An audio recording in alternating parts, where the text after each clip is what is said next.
नमस्कार, आप देख रहे हैं देश का सवाल। मैं हूं राकेश टंडन।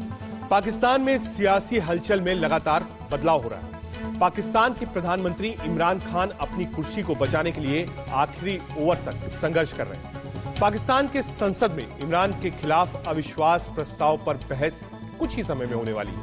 पिछले 24 घंटे में इमरान खान और पाकिस्तान के सेना प्रमुख जनरल कमर जावेद बाजवा के बीच 3 बार मुलाकात भी हो चुकी है। इसी बीच यह भी खबर है कि इमरान खान आज रात पाकिस्तान को संबोधित भी कर सकते हैं। इससे पहले कल सेना प्रमुख और आईएसआई प्रमुख के साथ बैठक के बाद इमरान खान ने अपना संबोधन टाल दिया।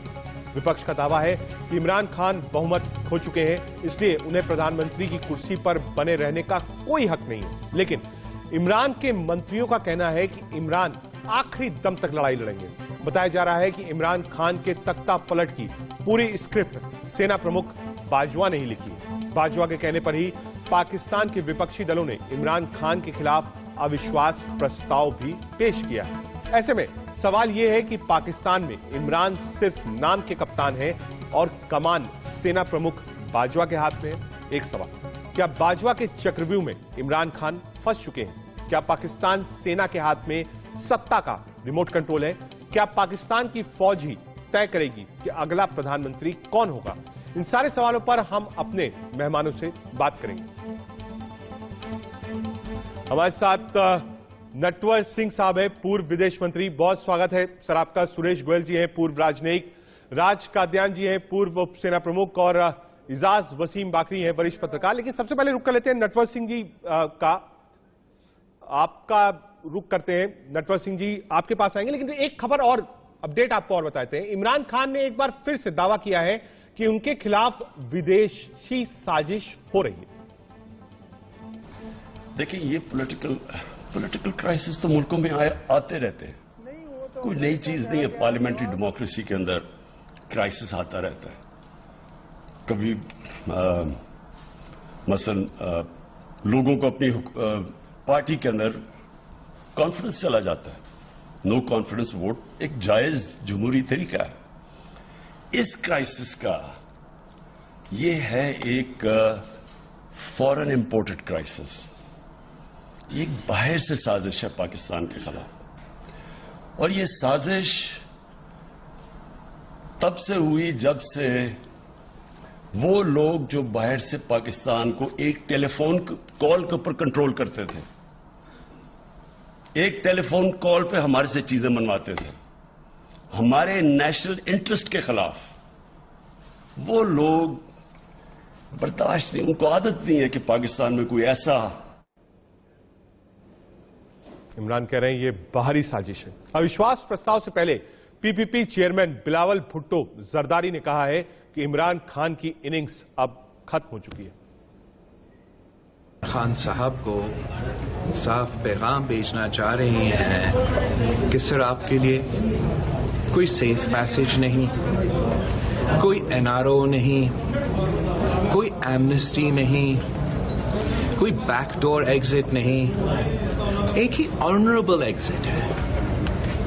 और मैं आपको ये तजवीज देता हूं कि ऑनरेबल एग्जिट लो।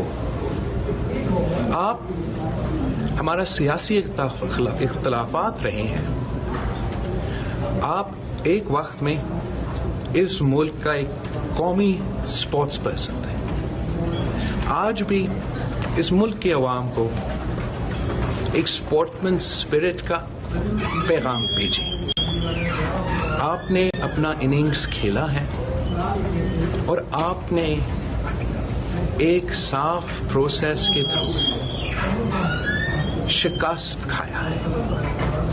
अब ऑनरेबल एग्जिट ये है कि आप खुद आज ही मुस्ताफी हो जाएं और कायदे इस बेख्तलाफ को वोट ऑफ कॉन्फिडेंस लेने दें।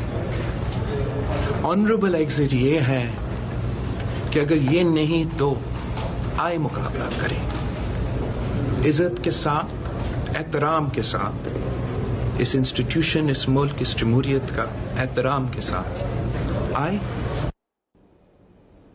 हम सीधे अपने पैनल पे चलते हैं। हमारे साथ नटवर सिंह जी हैं, पूर्व विदेश मंत्री। बहुत स्वागत है सर आपका इंडिया न्यूज पे। आप मुझे सुन पा रहे हैं?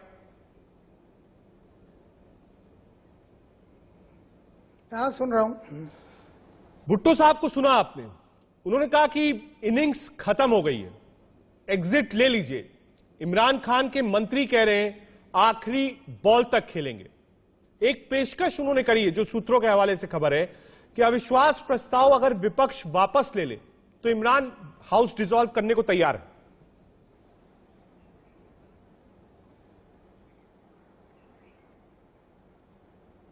अब देखिए, इसमें बड़े पेच हैं, मगर जो उनकी मेजॉरिटी थी अब वो तो रही नहीं है। उनके पास हैं 164 सीट्स हैं उनकी असेंबली में, और चाहिए 172।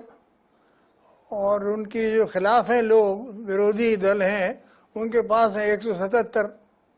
तो अगर आज वोट ली गई तो मेरे ख्याल में वो जीत नहीं पाएंगे। ठीक है। अच्छा, उन्होंने ये इल्जाम भी लगाया है कि कुछ बाहर के लोगों का हाथ है।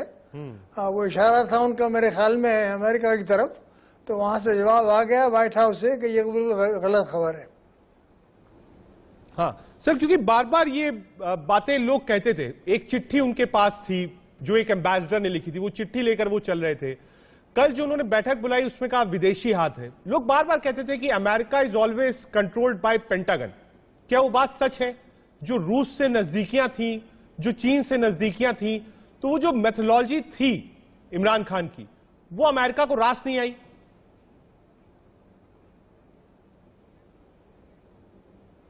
देखिए, ऐसा है कि काफ़ी बड़ा मुल्क है पाकिस्तान, और उसके प्रधानमंत्री हैं इमरान खान साहब। तो उनको जो अपनी ज़बान इस्तेमाल करनी चाहिए वो सोच समझ के करनी चाहिए। अमेरिका के लिए जो मर्जी आए कह दिया, वो तो मेरे ख्याल में है एक प्राइम मिनिस्टर शोभा नहीं देता। ऐसी बातें कहीं नहीं जाती पब्लिक के अंदर। हमारे प्राइम मिनिस्टर तो कभी नहीं कहते कि जवाहरलाल से लेके आज तक मोदी साहब तक। लेकिन सर, बड़ा सवाल यही है, एक थ्योरी ये भी है कि हमेशा से सेना का के पास एक रिमोट कंट्रोल रहा है पाकिस्तान की सत्ता का, और तख्ता पलट वहीं से होता है। लोग ये भी कह रहे हैं कि बाजवा से पटरी नहीं खाई इमरान खान की, बाजवा नहीं चाहते कि इमरान खान कंटिन्यू करें।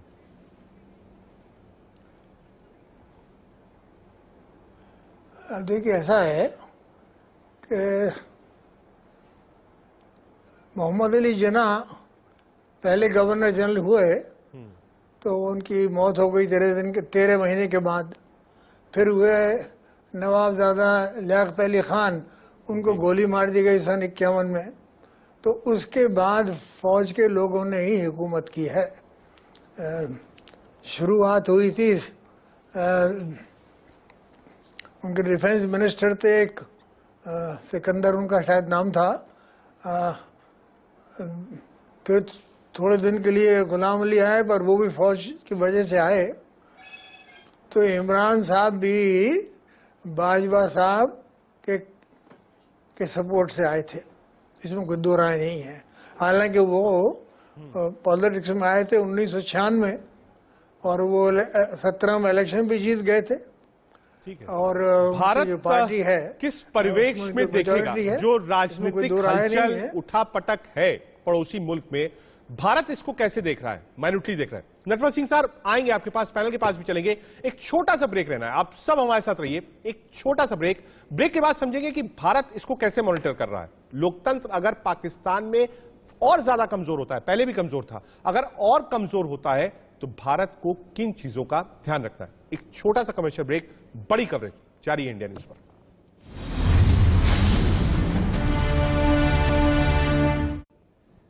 ब्रेक के बाद आपका स्वागत है। देश के सवाल में एक बड़ा पैनल है यहां से लेकर पाकिस्तान का, लेकिन नटवर सिंह जी हमारे साथ हैं, पूर्व विदेश मंत्री। नटवर सिंह जी, ये जो बात चल रही है कि तख्ता पलट हो रहा है, रिमोट कंट्रोल है, अमेरिका का हाथ है, कुछ लोग कह रहे हैं कि चीन को बहुत पसंद नहीं है इमरान, भारत को किस परिवेश में इस डेवलपमेंट को देखना चाहिए आने वाले समय के लिए?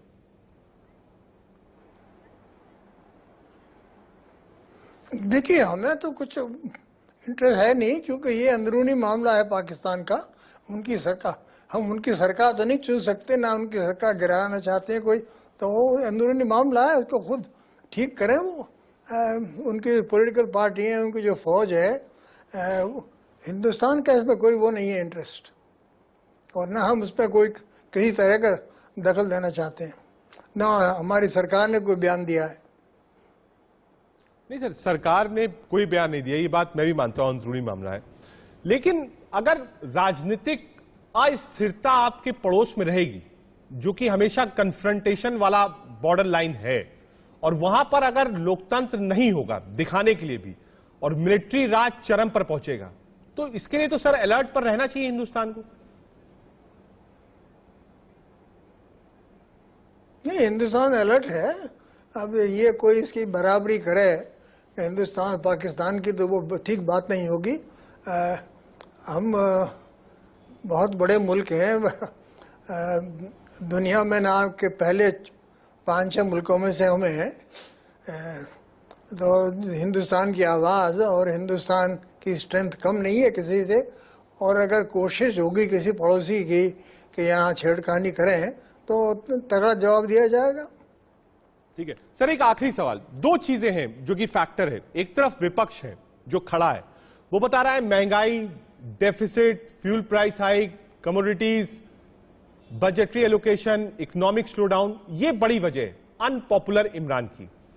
दूसरी थ्योरी ये है कि रूस यूक्रेन जब आमने सामने है तो कई पोजीशनिंग वर्ल्ड की और लीडर्स की चेंज हुई है। क्या उसमें मात खा गए इमरान खान? अगर आपसे कोई पूछे कि इमरान खान कहां बोल्ड हुए, तो आपका जवाब क्या होगा? देखिए, एक तो ये है कि जो उनकी आर्थिक स्थिति है वो बहुत ही नाजुक है इस वक्त। आपने सब डिटेल बताई है, तो इसमें कोई दो राय नहीं है कि उनकी इकोनॉमी बहुत ही ख़राब है और कमज़ोर है। तो इससे लोग परेशान हैं, बेचैन है। और जहाँ तक अंतर्राष्ट्रीय मेरे ख्याल में अंतर्राष्ट्रीय तो उनका कोई ज़्यादा इन्फ्लुएंस है नहीं किसी बात के ऊपर, चाहे वो यूक्रेन हो चाहे कोई और जगह किसी की हो। उनके रिश्ते चाइना से अच्छे हैं तो रहने दीजिए। मगर चाइना की जो फॉरेन पॉलिसी है वो बड़ी पुख्ता फॉरेन पॉलिसी है। वो देखते रहते हैं कि सही माने में किस मुल्क में क्या हो रहा है। और ये पाकिस्तान तो पड़ोसी है, उनकी दोस्ती भी है बहुत सालों से। मगर इस वक्त ये लगता है कि हुकूमत इमरान खान आज नहीं तो मेरे ख्याल में 3 तारीख तक शायद सरकार उनकी नहीं रहे। लेकिन सर, इसी में उन्होंने एक ऑफर भी दिया है विपक्ष को। उन्होंने कहा है कि आप अविश्वास प्रस्ताव वापस ले लीजिए, मैं हाउस डिसॉल्व कर दूंगा।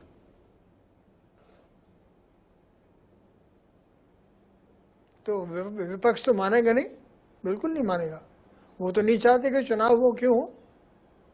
अभी तो वक्त है चुनाव होने का। ये पूरी कोशिश की जा रही है कि ये अपनी कुर्सी पे बैठे रहें, और वो विपक्ष तो मानेगा नहीं। और आपने बयान सुन लिए उनके लीडरों के, वो कह रहे हैं कि भाई आप जाइएगा। अब मैं इसमें दो राय नहीं कि इमरान खान साहब एक इंटरनेशनल शख्सियत हैं, क्योंकि दुनिया के सबसे बड़े मशहूर क्रिकेटरों में रहे हैं, तो जिनको सब जानते हैं, पाकिस्तान जानता है, हिंदुस्तान जानता है, और जगह जानते हैं। मगर जब पॉलिटिकल मामला आया है और हिंदुस्तान की हुकूमत इनके हाथ में आई है, तो वो एक दूसरा खेल है। ठीक है। और जैसे मैंने पहले कहा, प्राइम मिनिस्टर को बनाया जाता है जब तक फौज को मंजूर नहीं हो, कोई प्राइम मिनिस्टर नहीं बनता।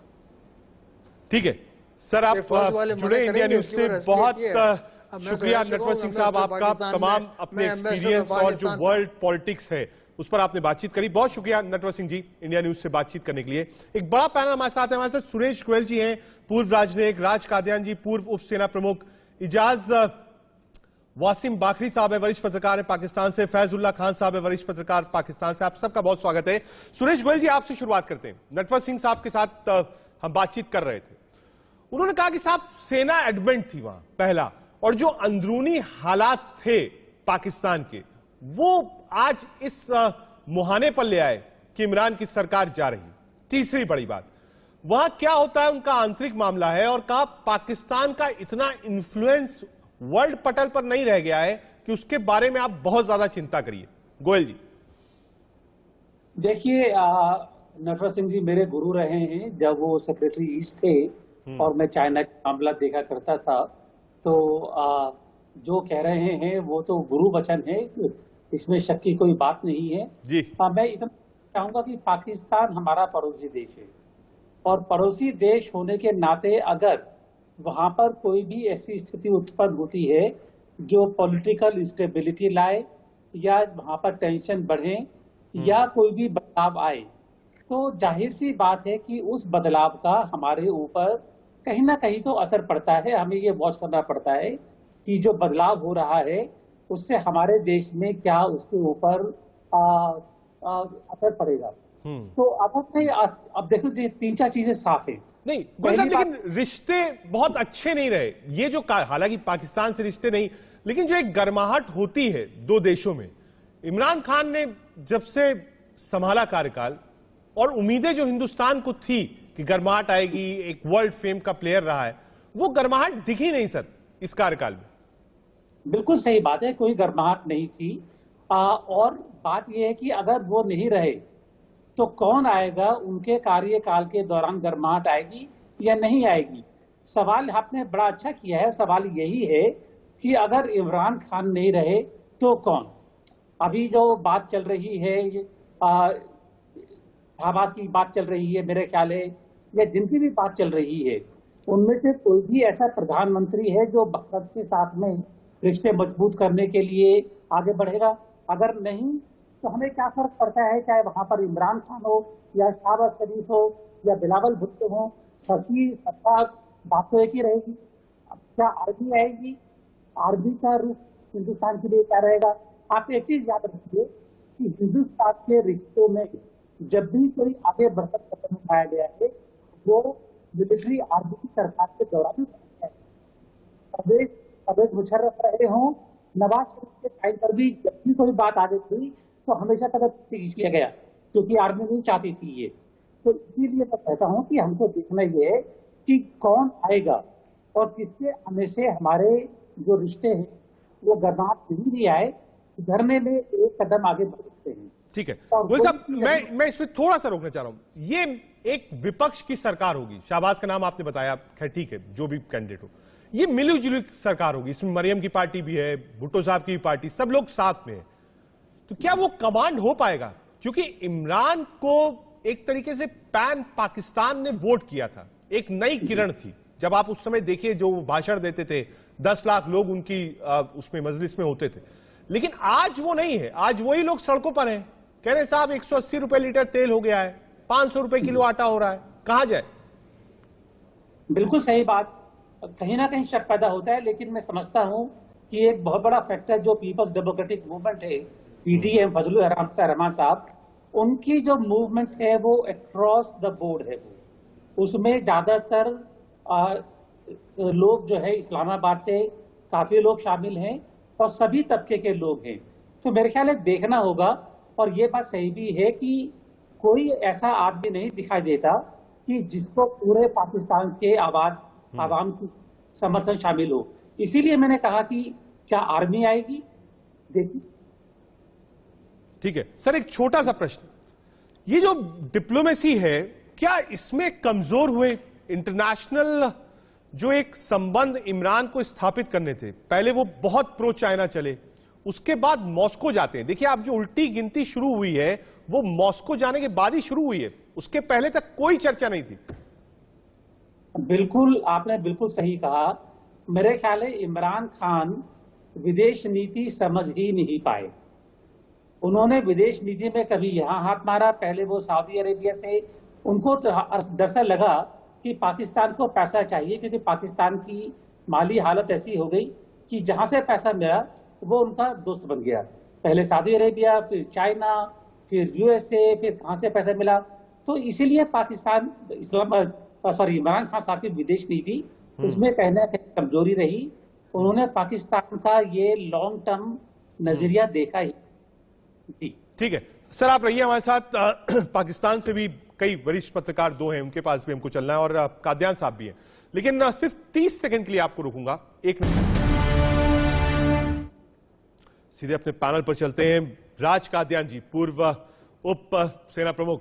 कादियान साहब, थोड़ी सी माफी, आज थोड़ा लेट आपके पास आ रहा हूं क्योंकि नटवर सिंह जी थे और गोयल साहब थे, एक एक्सपीरियंस टाइटल था। और आपसे सवाल इसलिए जरूरी कि बार बार यह बात आ रही है कि जो रिमोट कंट्रोल है पाकिस्तान की सत्ता का, या तो वो पेंटागन में है, और पेंटागन से निकल के आता है तो सीधा मिलिट्री एस्टैब्लिशमेंट के पास रहता है पाकिस्तान।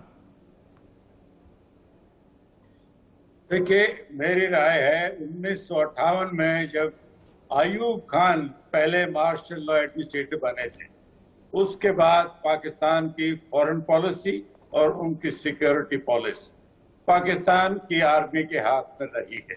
तो आपका जो सवाल था कि कौन बनेंगे, उस पर क्या असर पड़ेगा, उनकी आर्मी में कंटिन्यूटी है, कोई डिसरप्शन नहीं है, उनकी पॉलिसी भी वैसे ही चलती रहेगी जो अभी तक चलती आई है, चाहे प्राइम मिनिस्टर कोई आए।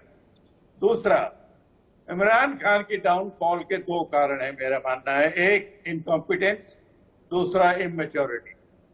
इनकॉम्पिटेंस, ना वो इकोनॉमी को कंट्रोल कर पाए, ना वो अपने कैबिनेट को साथ लेकर चल पाए, और ना वो फॉरेन पॉलिसी, अमेरिका को नाराज कर दिया, सऊदी अरेबिया को नाराज कर दिया, और तीसरा वो आर्मी के साथ, आर्मी उनको लेके आई। तो ये मानना कि आर्मी नहीं चाहती थी, आर्मी तो चाहती थी कि वो आए, वो तो एक किस्म से उनके काम करने वाले थे, बात सुन पपेट थे। लेकिन अभी जब उनको देखा कि इकोनॉमी की हालत इतनी बुरी हो गई है और उसको इमरान खान नहीं संभाल पाए हैं, तो बदलाव जरूरी समझा गया।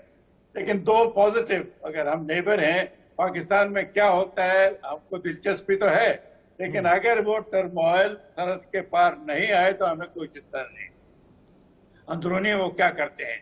लेकिन पाकिस्तान में डेमोक्रेसी के रूप धीरे धीरे मजबूत हो रही, वो अच्छी बात है। हाँ। तो इसके संकेत हैं, पहला ये नो कॉन्फिडेंस मोशन अपने आप में एक प्रजातंत्र का संकेत है। कदर साहब, सिर्फ 10-15 सेकंड के लिए रोक रहा हूं आपके पास। हमारे साथ इजाज वसीम बाकरी साहब है, वरिष्ठ पत्रकार है पाकिस्तान के। इजाज जी, प्रेजेंट में क्या बहस शुरू हो गई है असेंबली में? देखें, असेंबली के अंदर बहस बिल्कुल शुरू होने जा रही है और इमरान खान के पास 3 दिन है कि वो किस तरीके से जो नंबर गेम में वो पीछे चले गए हैं ऑपोजिशन पार्टी से, उन नंबर्स को कैसे बेहतर कर सकते हैं। लेकिन मैं अब डिबेट सुन रहा था। इजाज साहब, एक सवाल और है मेरा, मैं माफी के साथ रो रहा हूं, एक सवाल और है। प्रोसीजर क्या होता है पाकिस्तान असेंबली का? बहस कितनी देर चलती है? क्या सारे जितने भी फ्लोर लीडर्स हैं सब लोग बोलते हैं? पहला। दूसरा, वोटिंग का प्रोसेस अंदर क्या है?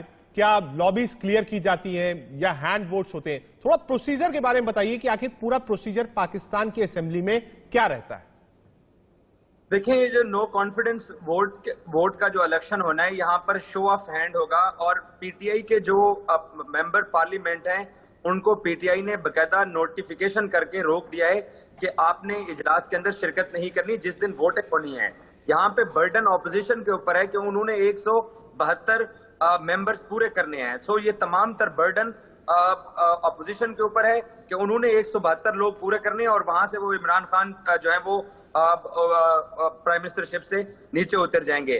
पीटीआई के जो लोग हैं वो आज जो इजलास की डिबेट है उसमें वो शिरकत कर रहे हैं, लेकिन जिस दिन संडे को इलेक्शन होगा उस दिन पीटीआई अरकान नहीं होंगे, सिर्फ ऑपोजिशन के 172 लोग उन्होंने इकट्ठे होना है। एक बार फैजुल्ला खान, ठीक है इजाजत, ठीक है, फैजुल्ला खान साहब का रुख करते हैं। फैजुल्ला खान साहब, जो ये डिफेक्टेड साथी हैं इमरान खान के, फैज जी, सुप्रीम कोर्ट की रूलिंग पाकिस्तान के अंदर क्या कहती है? ये 24-28 लोग जो अलग हुए हैं, क्या ये वोट कर सकते हैं? क्या इनकी सदस्यता जाएगी?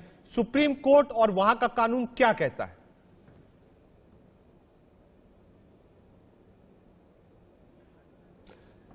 फैज जी, अगर आप अपने आप को अनम्यूट करते, आपकी आवाज नहीं आ रही है। जी जी, देखिए, शुक्रिया। सुप्रीम कोर्ट में तो अभी इस मामले की सुनवाई हो रही है। सुप्रीम कोर्ट अभी किसी नतीजे पे नहीं पहुंचा है। अलबत्ता गवर्नमेंट की ये कोशिश है कि 63A इसकी वो कहते हैं कि तशरीह होनी चाहिए और उनका ये कहना है कि जो लोग पार्टी से अलग होकर वोट देने जा रहे हैं उनको सारी जिंदगी के लिए नाअहल किया जाए, डीसीट किया जाए, ताकि वो आइंदा यही आपसे फैज जी यही समझना चाह रहा हूं। हाँ, कि अगर ये रूलिंग आती है तो मान लीजिए हाउस डिसॉल्व भी होता है तो ये वो व्यक्ति होंगे जो जिंदगी भर चुनाव नहीं लड़ पाएंगे। जी, ये गवर्नमेंट की कोशिश है। देखिए, पीटीआई के अटॉर्नी जनरल जो पेश हुए हैं, खालिद जावेद खान साहब, वो ये कोर्ट को मुतमईन करने में लगे हुए हैं। उनका ये कहना है कि इन तमाम लोगों को सारी जिंदगी के लिए नाअहल किया जाए ताकि एक तरह से उनको सबक सिखाया जा सके। ठीक है, रूलिंग तो अभी आना बाकी है, अभी उसमें वक्त है। मुख्तलिफ रिमार्क्स भी आ रहे हैं। कोर्ट कहीं ये कहता है कि क्या उसकी आइन की तशरीह में ऐसी बात नहीं है, उसका तो जो फैसला आएगा सो आएगा। लेकिन अपोजिशन ने इसकी भी तैयारी कर रखी है। उन्होंने, जो लोग उनके साथ आए हैं, उनको ये कहा है कि अगर सुप्रीम कोर्ट की तरफ से ऐसी कोई रूलिंग आती है तो हम आपकी फैमिली में दीगर लोगों को टिकट्स देंगे, हम उनको असेंबलियों में पहुंचाएंगे, उनका साथ देंगे। तो उन्होंने अपना एक प्लान भी पहले से तैयार कर रखा है, तो अपोजिशन उस पर भी काम कर रही है। लेकिन इस वक्त सूरत हाल ये है कि संडे को काउंटिंग होने जा रही है और अपोजिशन बहुत ज्यादा कॉन्फिडेंट है और लग भी ये रहा है कि प्राइम मिनिस्टर इमरान खान मजीद बाकी नहीं रहेंगे। लेकिन चूंकि वो क्रिकेटर हैं, वो अपनी स्पीचेस में कहते आए हैं कि वो आखिर बॉल तक लड़ना चाहते हैं, तो एक यही मामला है। और फिर वो कोशिश जरूर कर रहे हैं कि जो लोग उनसे चले गए हैं वो वापस आ जाएं, लेकिन कोई अनहोनी हो तो अलग बात है, वरना लगता नहीं है कि प्राइम मिनिस्टर इमरान खान आइंदा चंद दिनों में प्राइम मिनिस्टर रहेंगे, बल्कि वो एक्स हो जाएंगे। ये बात भी ठीक है कि ठीक है फैज जी, आऊंगा आपके पास। एक बार फिर से राज कादियान जी। राज कादियान जी, जो दो जर्नलिस्ट हैं, अगर आप इनकी बात पे जाइए, जो तमाम रिपोर्टिंग्स है, जो हमारे पास रिपोर्ट्स है, बहुत मुश्किल है कि इमरान खान अब बच पाएंगे। बिल्कुल जाना आप तय मान लीजिए, जैसा कहा इजाज और फैज जी ने कहा, कोई करिश्मा ही हो तो इमरान खान बच जाए, जो जिसकी उम्मीद बहुत कम है। विपक्ष बहुत ताकतवर है, 24 से 28 लोग इमरान खान के अपने थे, वो उनका साथ छोड़कर जा चुके हैं। मिलिट्री एस्टैब्लिशमेंट की बात आपने करी, हिंदुस्तान को किस नजरिए से इस राजनीतिक उठापटक को देखना चाहिए? क्योंकि लोकतंत्र अगर आपके बगल में बहाल नहीं है दिखाने के लिए भी, तो क्या यह भी एक मैटर ऑफ कंसर्न होना चाहिए भारत के लिए?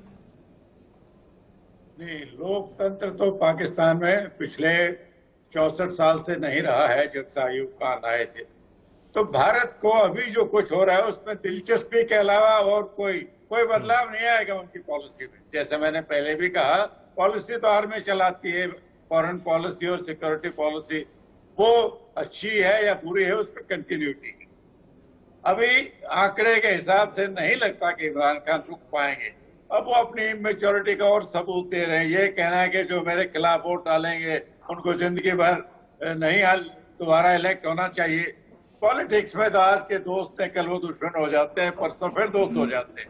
ये मेच्योरिटी की कमी है तो इमरान खान ऐसी बात कर रहे हैं।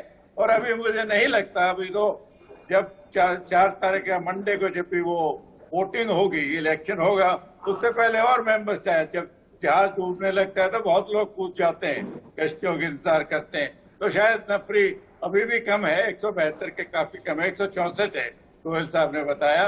विपक्ष के पास 177 है, ये 164 झटके और भी कम हो सकती है। इमरान खान मैं समझता हूँ अभी कुछ नहीं कर पाएंगे। उनका आखिरी जो स्तंभ था, सपोर्ट थी, वो आर्मी थी। वो 3 बार मिल चुके हैं पिछले 2 दिन में बाजवा से।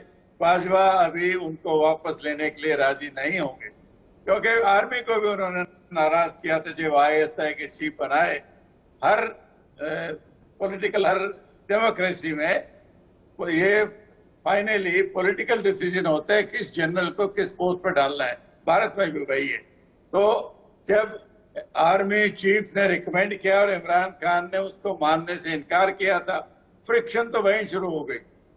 और बाकी और भी कई कारण हैं, जैसे मैंने बताया, वो ना इकोनॉमी को संभाल पाए। अब जो भी पार्टी आएगी, एक पॉइंट मोर ऐड करना चाहता हूँ, जो भी पार्टी आएगी, पिछला अभी 1.5 साल बचा हो इस असेंबली का, अगर 5 साल डेफिसिट सर, राज कादियान सर, डेफिसिट बहुत है। आप देखो 5000 ट्रिलियन का बोझ है, दिसंबर तक का कैलकुलेशन फिर 2000 ऐड हो गया। तो ये डेफिसिट जो है, ये बोझ है पाकिस्तान के ऊपर। कब तक रहेगा? कोई भी सरकार आ जाए, विपक्ष की भी सरकार आई, सबसे बड़ा चैलेंज यही होगा कि आप कर्ज से पाकिस्तान को बाहर निकालिए। मैं इसमें एक पॉइंट ऐड करना चाह रहा हूं और राज साहब का जवाब सुन लीजिए। मैं भी आपको बता, जो आप चीजें बता रहे हैं उनका मेरे से आंसर तो है। एक मिनट राज कादियान जी, एक मिनट। इजाज वसीम बाकरी साहब कुछ कहना चाह रहे हैं। हाँ इजाज जी बोलिए। देखिए, ये जो बार बार राज साहब भी बात कर रहे हैं, उससे पहले भी बात हो रही थी कि इमरान खान से बाजवा नाराज हैं और बाजवे की तरह से ये सब कुछ होता है। देखिए, एक चीज आपको समझनी चाहिए कि इमरान खान की जो पीटीआई की पार्टी है वो 155 नेशनल असेंबली की सीटें जीतकर पाकिस्तान कौमी असेंबली में पहुंची है। 84 है पीएमएलएन के पास और 55 है जनाब आसिफ जरदारी के पास। और इमरान खान का हमेशा से ये स्टांस रहा है कि पाकिस्तान के अंदर उस पार्टी को गवर्नमेंट करनी चाहिए जिसके पास 2/3 मेजोरिटी हो। इमरान खान के पास मेजोरिटी नहीं है। और इस वक्त जब हम आपस में बात कर रहे हैं, गो के बहुत सारे डायनेमिक्स को लोग मिलाने की कोशिश कर रहे हैं, लेकिन इमरान खान ने पाकिस्तानी जो पब्लिक है, जो आम पब्लिक है, उसके अंदर सिंपैथी गेन की है। ये जो 4-5 चेहरे आप देख रहे हैं, आसिफ जरदारी, फजलुर रहमान, बिलावल भुट्टो, शहबाज शरीफ, शाहिद खाकान अब्बासी, भाईजान इनसे पाकिस्तानी अवाम तंग आ चुकी है। अगर आप एक तो इंडियन जर्नलिस्ट जो हैं या इंडियन जो मीडिया के लोग होते हैं वो अमूमन पाकिस्तान की इकोनॉमी के ऊपर बात करते हैं। हम लोग यहाँ के लोकल हैं, पाकिस्तान के इतने बुरे हालात नहीं है। और 70 साल से जो यही लोग इक़्तिदार, जुल्फ़िकार अली भुट्टो के बाद पाकिस्तान के अंदर किसने ज्यादा पॉलिटिक्स की है? 35 साल तक तो नवाज शरीफ की हुकूमत रही है। आसिफ जरदारी का जो टेन्योर रहा है, पाकिस्तान अंधेरों में रहा है। तो ये जो सारे लोग हैं, और एक चीज प्राइम मिनिस्टर को एक चीज का बेनिफिट ऑफ डाउट जरूर दीजिए कि ये जो पार्टियां इकट्ठे होकर इमरान खान के अगेंस्ट जमा हो चुकी हैं, चाहे उसके अंदर पीटीआई के अपने भी लोग हैं, वो अपने लोग कौन है? फ्यूडल लोग हैं। और ये मैं समझना चाहूंगा कि आखिर ये क्यों हुआ। ठीक है, एक बड़ी खबर आ रही है, उसका रुख कर लेते हैं। अविश्वास प्रस्ताव पर बिलावल का बड़ा बयान। अविश्वास प्रस्ताव वापस नहीं लेंगे, बिलावल भुट्टो ने कहा है। इमरान सम्मानजनक तरीके से पद छोड़े, बिलावल ने कहा है। आज ही इस्तीफा दे इमरान खान। फैजुल्ला साहब, ये बड़ा है, कह रहे हैं कि साहब हम मानेंगे नहीं। बिलावल साहब ने साफ कहा है कि सम्मानजनक तरीके से आप पद छोड़ दीजिए, हम अविश्वास प्रस्ताव वापस नहीं लेंगे। यानी सम्मान बचाना हो, इमरान साहब को इस्तीफा दे दे। फैज जी। जी बिल्कुल, ये तो अपोजिशन ये बात बिल्कुल कह चुकी है कि वापसी का कोई रास्ता नहीं है। रास्ता सिर्फ एक ही है, आप रिजाइन दें या फिर आप अदम एतमाद का सामना करें। अच्छा, इस वक्त प्राइम मिनिस्टर हाउस में मैं आपको बताऊं कि प्राइम मिनिस्टर इमरान खान अपना खिताब रिकॉर्ड करा रहे हैं, जो रिकॉर्डिंग के बाद किसी भी वक्त आज शाम में या रात तक वो भी कौम के सामने पेश कर दिया जाएगा। अच्छा फैज जी, क्या हो सकता है ये इस्तीफा हो सकता है? तो ये जो रिकॉर्डिंग चल रही है, जैसा आपने बड़ी खबर बताई है इस वक्त कि इस वक्त रिकॉर्डिंग चल रही है, देखिए क्या ये इस्तीफा हो सकता है? अपील हो सकती है, इमोशनल अपील हो सकती है, जो बाहर की कंट्रीज पर आरोप लग रहा है वो हो सकता है। सूत्रों के हवाले से आपके पास क्या खबर है पाकिस्तान से?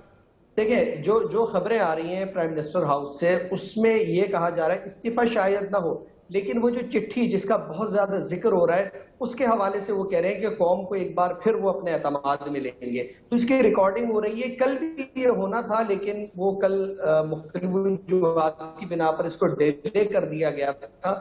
तो आज ये रिकॉर्डिंग हो रही है। और नेशनल असेंबली का जो इजलास हमारा होना था 4 बजे का उसका वक्त था, और इस वक्त वो 1 घंटा बाद नेशनल असेंबली का इजलास शुरू नहीं हुआ है। अपोजिशन लीडर वहां पहुंच चुके हैं। ये जो अदम एतमाद की तहरीक है, इस हवाले से बहस होनी है। आज बड़ा अहम दिन है क्योंकि अपोजिशन के लोग इसमें बहस करेंगे और फिर उसके बाद काउंटिंग के लिए जो भी दिन सेलेक्ट किया जाएगा, संडे का दिन इम्कान है कि उस पर फिर वहां पर वोटिंग होगी। तो इस वक्त की अहम डेवलपमेंट यह है कि प्राइम मिनिस्टर हाउस में रिकॉर्डिंग हो रही है। उससे पहले एक काम यह हुआ कि नेशनल सिक्योरिटी काउंसिल जो है उसकी एक मीटिंग भी प्राइम मिनिस्टर हाउस में हुई, और जो चिट्ठी है उस हवाले से हमारे जो सिक्योरिटी ऑफिशियल्स हैं, दीगर लोग हैं, वो तमाम लोग मौजूद रहे। ये मीटिंग हुई और इसमें इस हवाले से बात हुई। उसके बाद दूसरी डेवलपमेंट यह है कि इस मीटिंग के बाद अब प्राइम मिनिस्टर वहां पर अपना स्पीच रिकॉर्ड करा रहे हैं, जो कि आज शाम में किसी भी वक्त उसको ऑन एयर किया जाएगा। और तीसरी तरफ जो डेवलपमेंट है वो नेशनल असेंबली में है, जो 4 बजे उसकी मीटिंग होनी थी पाकिस्तान टाइम के मुताबिक। अब वो 1 घंटे से ज्यादा हो चुका है, अब तक इजलास शुरू नहीं हो सका है, तो कुछ देर में वो भी शुरू हो जाएगा। तो ये 3 मुख्तलिफ तरह की डेवलपमेंट्स हैं। जहां तक पीटीआई के लोगों का ताल्लुक है, वो अभी भी इस कोशिश में है कि किसी तरह उनसे रूट कर जाने वाले एमक्यूएम के लोगों को मनाया जाए, लोगों को वापस लाया जाए और इस सारी सूरत हाल को बेहतर किया जाए। ठीक है, लेकिन ठीक है सर, लगता नहीं है। एक बार राज सर के पास चलते हैं। राज सर, ये तो पॉलिटिकल डेवलपमेंट्स है जो पाकिस्तान में हो रही, जिसको हम डिस्कस कर रहे हैं, जो एक इंटरनेशनल पोजिशनिंग्स देश की और देश के राष्ट्रीय अध्यक्षों की होनी चाहिए थी, क्या वहां पर भी इमरान चूके हैं?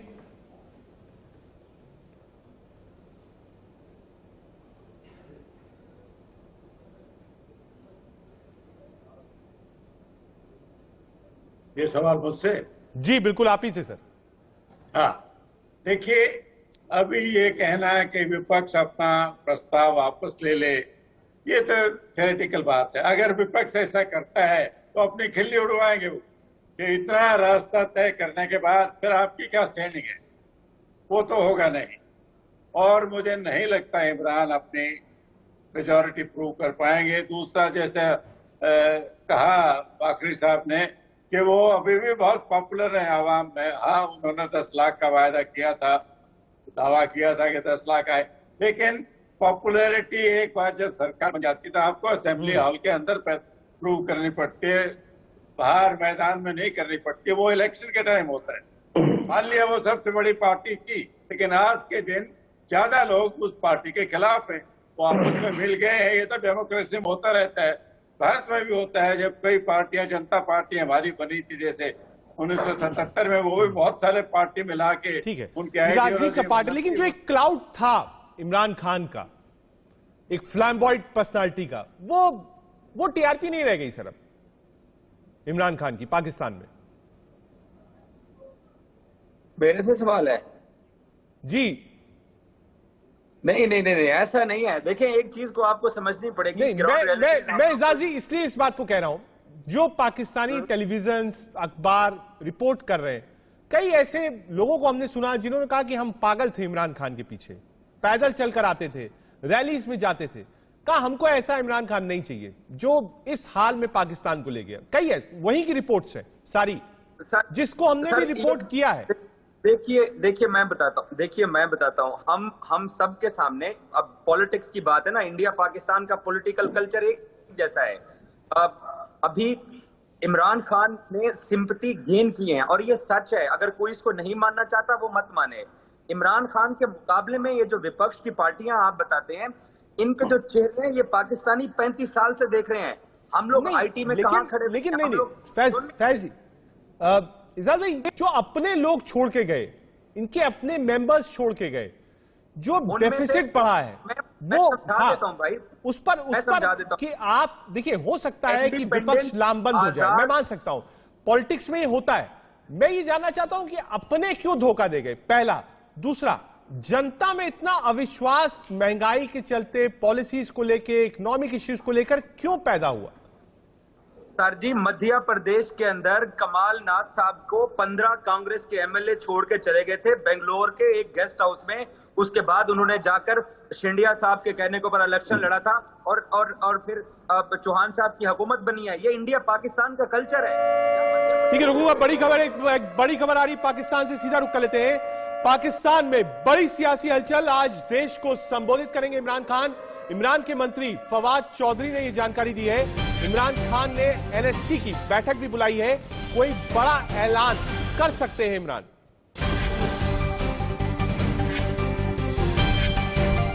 फवाद चौधरी का बड़ा बयान सामने आया है, इमरान खान इस्तीफा नहीं देंगे।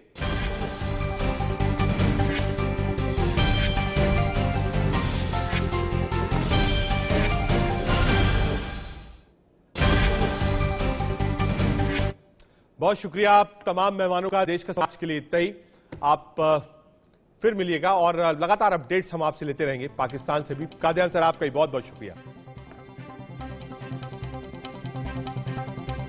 आंख कान खोल के में आज शाम 6 बजे रोहित पुनेठा के साथ देखिए क्या इमरान आज इस्तीफा देने वाले हैं। पेपर लीक में बलिया से लखनऊ तक का एक्शन आपको दिखाएंगे। टीपू के चाचा चलेंगे बीजेपी की चाल। ये सारी बड़ी खबरें होंगी, आप बने रहिए इंडिया न्यूज के साथ।